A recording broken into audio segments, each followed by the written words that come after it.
Kansas football, their first win of the season in conference, so that's their third total. We'll break down that game for you. Volleyball and soccer also in action, and a big win for the Chiefs. We will break that down with our Chiefs insider, Griffin Hughes. Stay with us.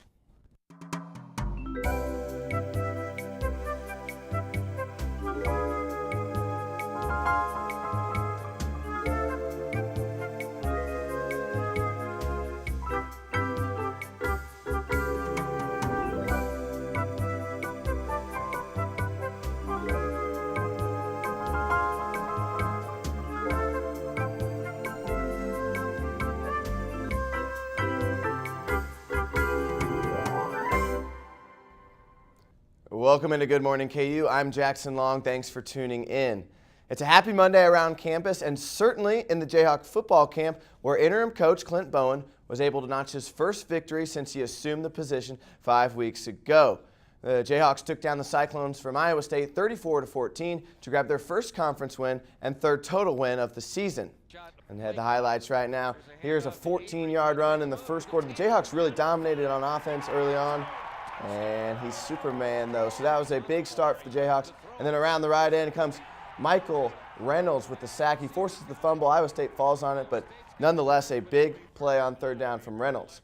And on the ensuing drive, it's Michael Cummings who fits the seam into Jameis Mundine. Cummings had a really good game in his own route. He's been over 230 yards in all 4 of the starts.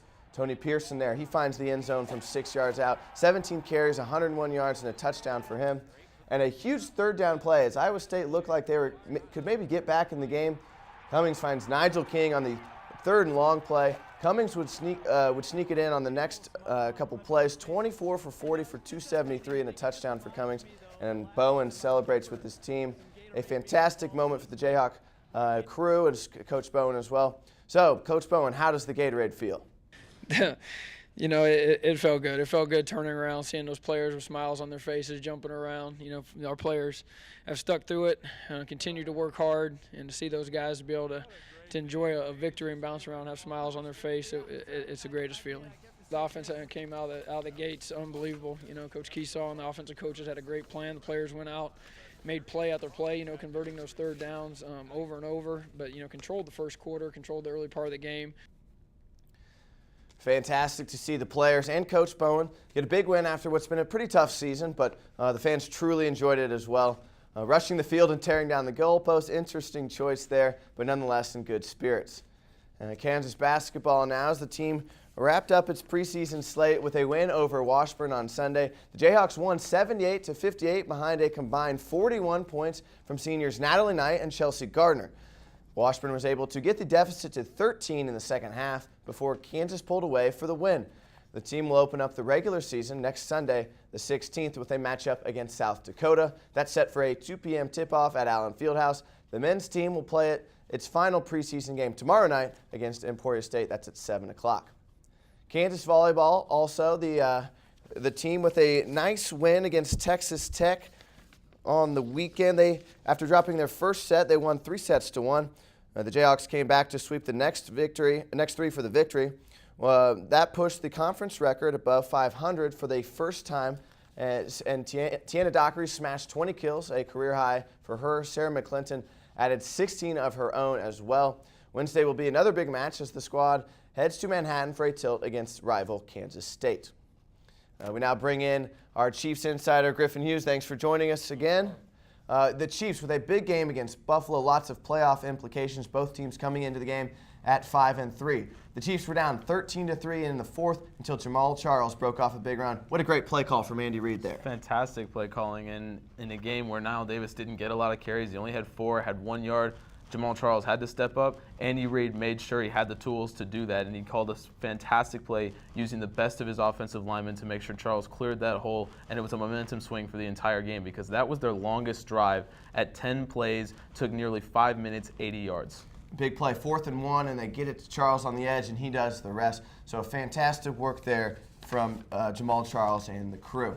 So then at 13-10, Andy Reid with another dandy of a play call. Smith keeps it on the read option and barrels in for a touchdown to give the Chiefs a 17-13 lead. And you know, I love to see that. We were talking before the show about how great of an athlete Alex Smith is. This is the kind of play that really shows off what he can do. And as you see the picture there, he just straight up takes his shoulder into the Buffalo Bills player, and that's the kind of thing that he can do. And while he's not going to be a Peyton Manning elite quarterback, what he can do is get the job done when his number is called. He hasn't had any turnovers in the last 5 games, and he does things like this, runs the ball into the end zone. He's a star. Taking care of the football, paramount at the quarterback position. Now, after they got that 17-13 lead, the defense came up really big in the fourth quarter, getting some turnovers and getting some stops as well. Yeah, how about Ron Parker? I think he had 3 knockdowns in that last drive. They targeted him 3 times, and they couldn't get anything from it.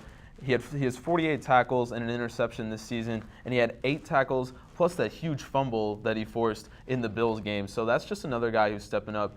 And, of course, Justin Houston is always going to be Justin Houston. Tamba Hali's, Dontari Poe, they're all going to be the same guys. But when you get guys like Ron Parker, especially with the losses in the secondary the Chiefs suffered this year, it's such a huge momentum swing for that entire defense to see that you have someone you can count on in the secondary. Absolutely. All right, so now that the Chiefs have won the game 17-13, Ron Parker really was probably the MVP for the Chiefs in this one. Let's get to a little bit of over-under now. 4.5 wins for the remainder of the season for the Chiefs. So we're saying they would get to, I guess, 10.5 now with their current 6-3 record. 2 of those games are against Oakland, but 7 total remaining. Over/under 4.5 more wins. I would say under, but just barely. I would say 4. So it would put them at 10 wins. Still making the playoffs in the AFC. Obviously, you get those 2 against Oakland because they're just not good. So you get the 2 against Oakland, but they've got some really tough games coming up. You've got Seattle, you've got Denver, you've got at the Chargers, and then you have to play the Steelers and also the Cardinals. So I think they get 2 out of those, but those are some really tough games there. And the Cardinals are actually for real, so 4 wins. The tough games, they also look a little bit more winnable than maybe they did at the beginning of the season. After the Titans game, I would have said, under at 2. Yes, and the Raiders have been the only 2. Absolutely. All right, so 1,000 yards for War, Jamal Charles, that's rushing yards. Does he finish over 1,000 for the season? I would definitely say over. He's looked so good, and Niall Davis hasn't been getting the number of carries. So if Charles gets more carries, then definitely. If you start to work Davis in, I still think Charles gets there, but it'll happen in the 16th game as opposed to if Niall Davis keeps getting the 5 carries that he's been getting, it'll happen probably in the next 4 games. You think Niall Davis also fumbled on Sunday, so that could take away some of his carries as well. I would think so, yeah. But you saw the Jamal Charles big play potential with that long touchdown run, too. And you mentioned Justin Houston in the defense earlier in the show. 20 sacks for Houston is our over-under mark here. His first game without a sack in some time against Buffalo on Sunday. Yeah, that was his first game without a sack since week 2 against Denver. So he's been as hot gets. Consistent as well. Absolutely, and that's what happens when teams focus on Tamba Hali, and that's really what they've been doing. They've been saying, all right, Dontari Poe can't blow us up in the middle, so we have to double him. Tamba Hali's on the outside, so it leaves Justin Houston. I mean, this could easily be Tamba Hali in this position, but Houston has just been so good. I would say even at 20 sacks, not quite going to get the record just because teams, they play some really good offensive line. The Seahawks O-line has been playing really well. The Steelers O-line has been playing well. The Cardinals is one of the best. So he's going to get 20 probably because he's going to fill up the stat sheet. He's going to get 3 against the Raiders, and he plays them twice. So, but he's one of the best in the NFL. Nonetheless, a successful season if you ever get even close to 20. So we're going to toss to the news now. We'll be back with Daniel and Andrew after the break. But another successful weekend on the gridiron for both KU here at home and also the Kansas City Chiefs. So we'll be back with the news right after the break. Where you go to college makes a statement about you. This place will become a part of you, your identity for life.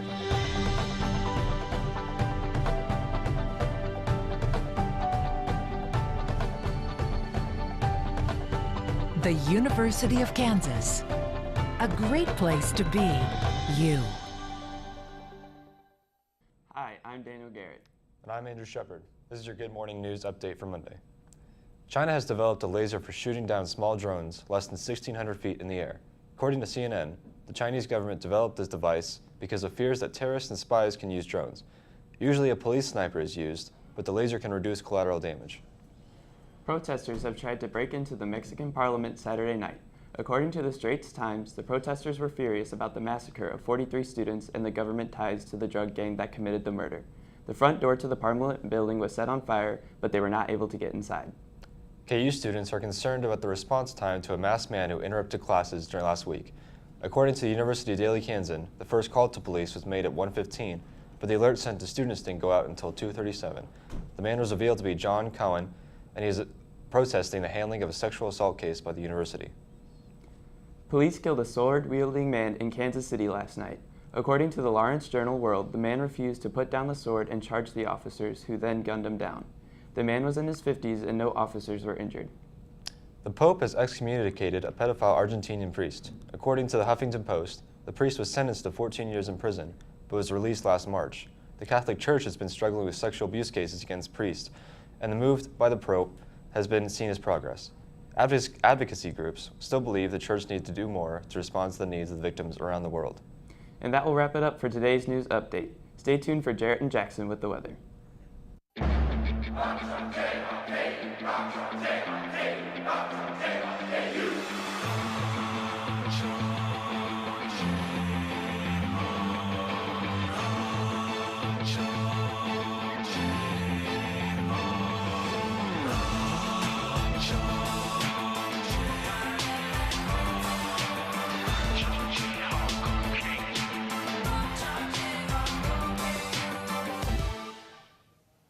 Welcome back to Good Morning KU. I'm Griffin Hughes here with the weather. Jackson not here, probably went out to go enjoy the last good weather we'll see this week.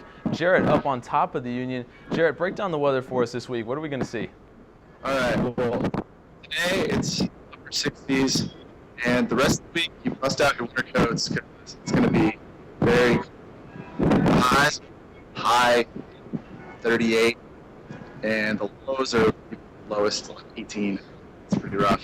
Is there anything special we're going to see this week? Anything in particular? Well, it's going to be 84 degrees in that's about it though. Okay. But is that today or is that like later in the week? That's today. Okay, because I was going to say you might as well book your plane ticket because it's not going to be any better here. How about the game on Saturday? Anything pretty good? rough. The I was last there. home game of the Everybody plane season for tickets. KU football?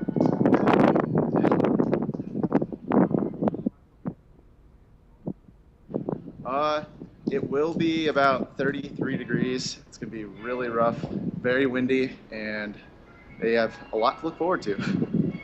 Okay, well, if I'm not here this week, that means that I went to Aruba to enjoy the nice weather. Thank you so much for joining us on Good Morning KU. Jarrett, thank you. Join us next week or tomorrow.